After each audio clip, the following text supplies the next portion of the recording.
Yun, good morning Abu Dhabi. Pauwi na. Kami nag-fishing. Follow. Yan sila ate. Please follow kuya. Anong pangalan mo sa kanya kuya? Patrick Benzen Adventure. Patrick? Benzen Adventure. Adventure? Opo. Magkakadikit lang yun ate. Saan yan? Sa? YouTube po. YouTube. Patrick. Dali, wala mo na kung isa na. Patrick.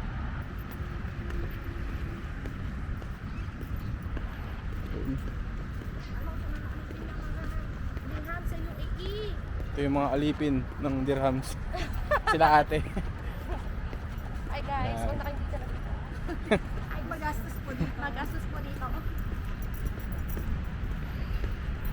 Wala na po kami pamasahin kaya nagdugo ako nila. Pare-parehas tayo ate, walang pumasahe. Doon ako sa ano eh, Kalidiya eh. Ah, sa Kalibia. Dito lang kami kuya dito sa Hamdan. Eh, day off lang. Meron naman, pero mas magandang lakad. Exercise. Ah, okay. Para sa akin kuya, wala kami ginagawa kaya nasira namin. Third light na yung legs natin. Alam mo yung sakma.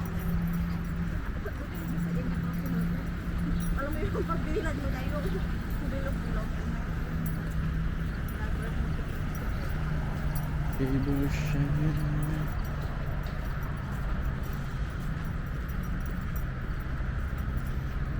Guys, tapos nandito yung Maritime Festival.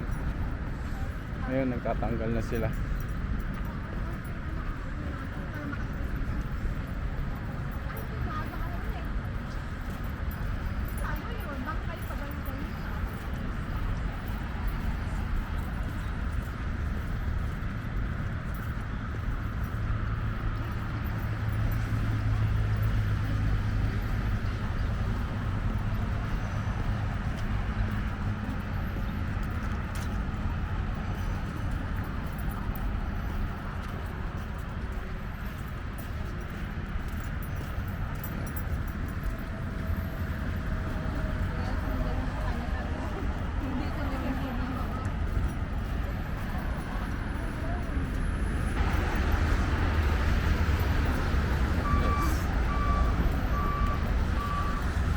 Yung dalawang ate na kabayan, yung sila naglalakad, so apayat daw sila.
Yan guys, ito yan yung Maritime. Katapos lang yan guys noong 23 ng November, kaya binabaklas na nila. Nandun na dumaan yung dalawang ate sa kabila guys.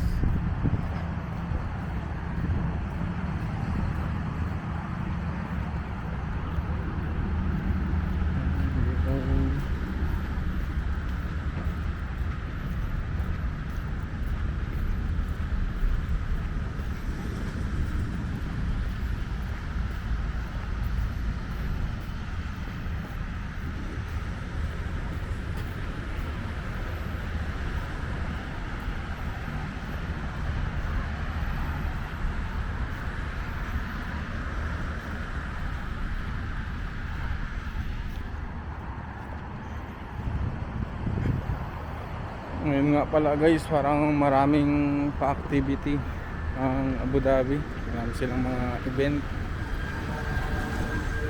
Tapos malapit na naman guys yung National Day dito sa UAE, December 1 and 2. Kaya mahaba-haba ulit yung mga bakasyon or pagpapahinga ng mga OFW natin na nandito sa UAE.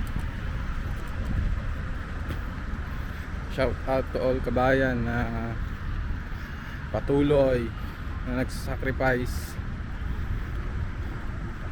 para lang especially makatulong sa pamilya, maging magandang buhay. Pero guys, lagi natin tatandaan na hindi lahat ng nagiging OFW is nagiging successful.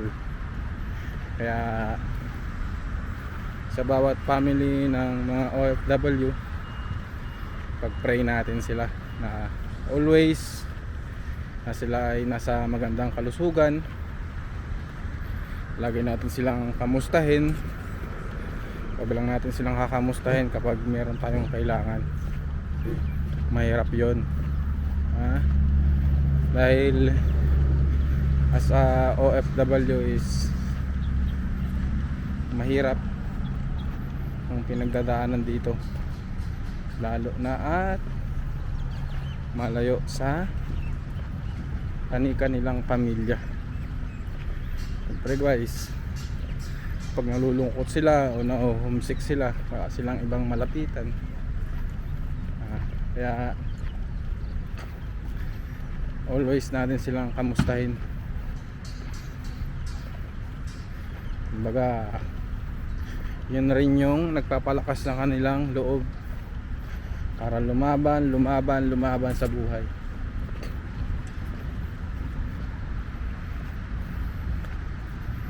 Yan o.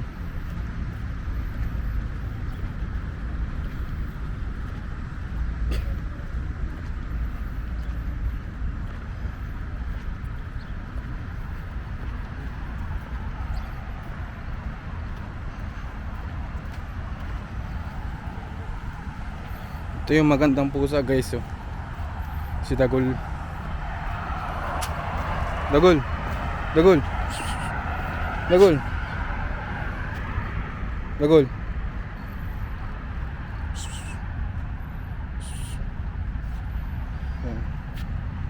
Dagol. Yan guys, si Dagol.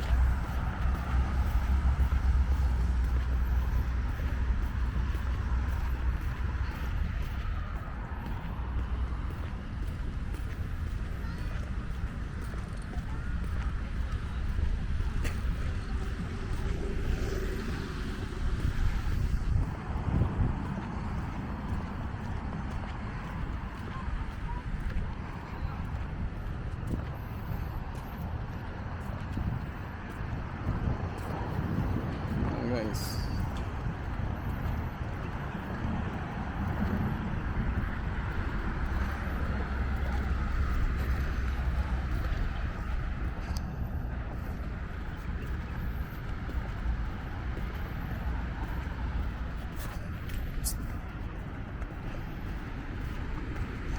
tarik na naman guys ang araw. Ayos yung building dito.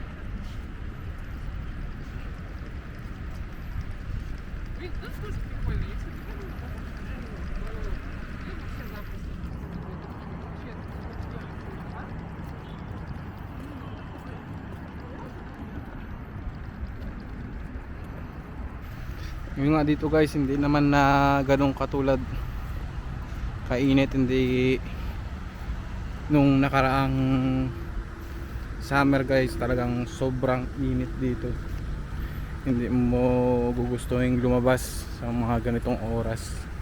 Pero ngayon guys, dahil simula na ng winter, malamig na yung hangin. Wala nang problema na kahit lumabas ka ng mga ganitong oras, okay lang.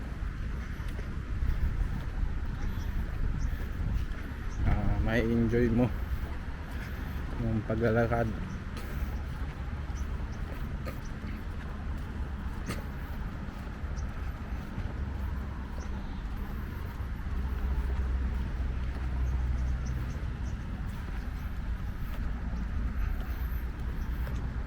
So guys, malapit tayo dito sa may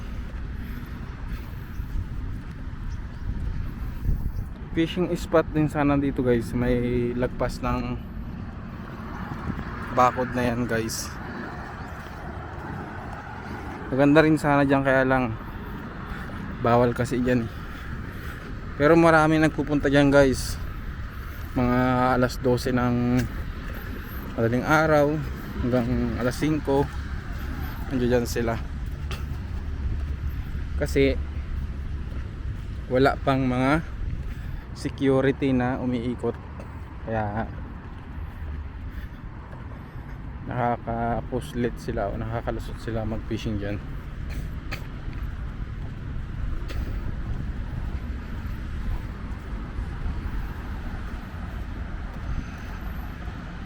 Dito guys, maganda sanang spot to guys, malalaki yung mga nakukuha dito, kaya nga lang bawal.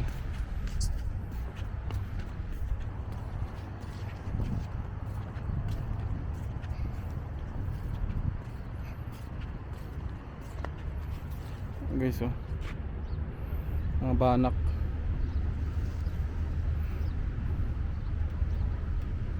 Sila guys, mga banak.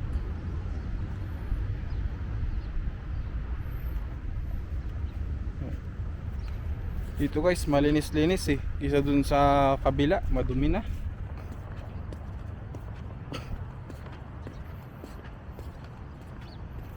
Hindi nalilinisan. Yun oh.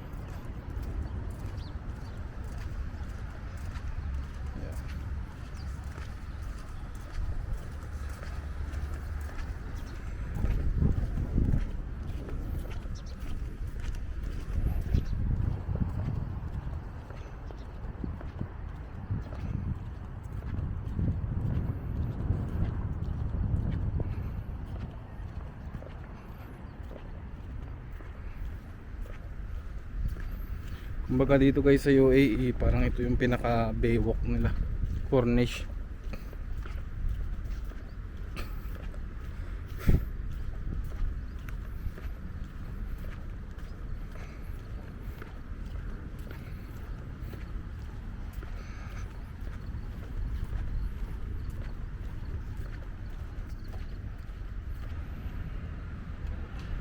Girly, girly.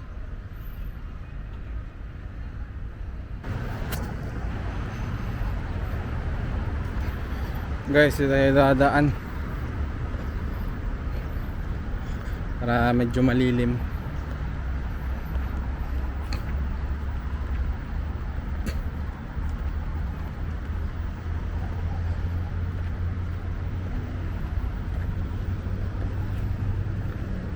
Ito nga pala tayo guys, kumukuha ng tubig. Katapat mo lang yung guys, tatapat mo lang yung kamay mo dyan. O dito sa kabila, mali. Yan, tubig na lalabas.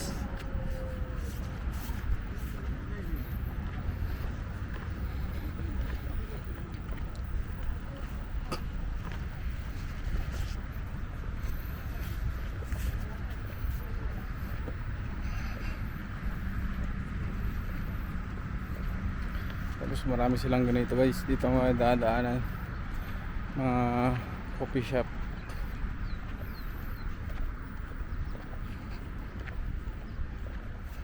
Guys, oh, maganda ng pagkatrim ng mga puno.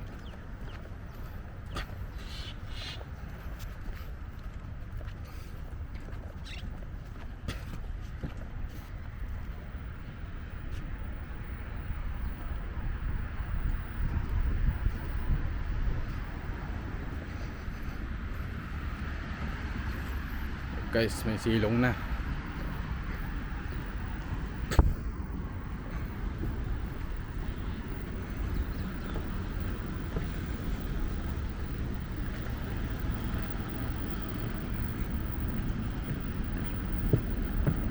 Excuse.